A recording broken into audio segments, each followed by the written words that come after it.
Hi friends, চলুন আজকে বানিয়ে নিই দিওয়ালি স্পেশাল একটা মিষ্টি, যার মধ্যে কোনো গ্যাস ওভেন কিছুরই দরকার নেই। শুধু দরকার আছে 1 কাপ অফ ডেসিকেটেড কোকোনাট, 2টো এলাচের আমি সিডস বের করে নিয়েছি, হাফ কাপ আমি নিয়েছি মিল্ক পাউডার, 1/3 কাপ আমি নিয়েছি চিনি, সাথে নিয়েছি আমি কিছু বাদাম আর কাজু, যেগুলোকে আমি ফাইনলি চপ করে নিয়েছি।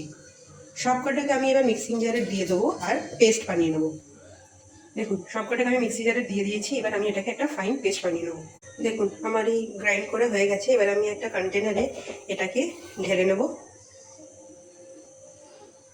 সাথে আমি অ্যাড করছি একটু ইয়েলো কালার, এটা ফুড কালার। আপনার কাছে যদি স্ট্রবেরি এসেন্স বা অন্য কোনো এসেন্স থাকে আপনি সেটাও দিতে পারেন।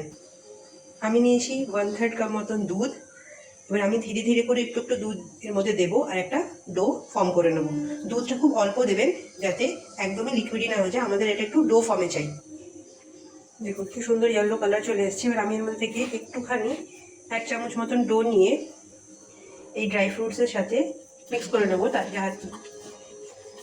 যাতে একটু ভালো মতন বাইন্ডিং চলে আসে। আপনারা এই স্টাফিংটা খোয়ার সাথেও করতে পারেন, কিন্তু ড্রাই ফ্রুটের সাথে এটা খুব ভালো লাগে। দেখুন, একটা প্লাস্টিক শিট নিয়েছি আমি, তার মধ্যে একটু ঘি লাগিয়ে আমার ব্যাটারটাকে আমি এরমভাবে স্কোয়ার শেপে করে দিয়েছি।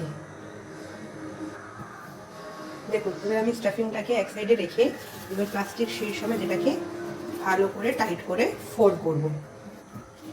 দেখুন, এরকমভাবে আমি টাইট করে রোল করে এটাকে 1 ঘন্টার মধ্যে ফ্রিজারে রেখে দেবো।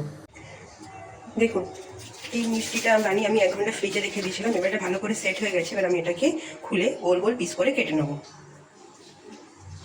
দেখুন, আমি এবার পিস করে কেটে নিয়েছি। এবার এটাকে আমি নারকেলের গুঁড়োর উপর এরকমভাবে জাস্ট কোট করে নেবো আর একটা একটা করে রাখবো। চলুন আপনাদের পুরো করে তারপর দেখাচ্ছি। দেখুন, আমাদের no gas no oven Diwali sweet ready. By.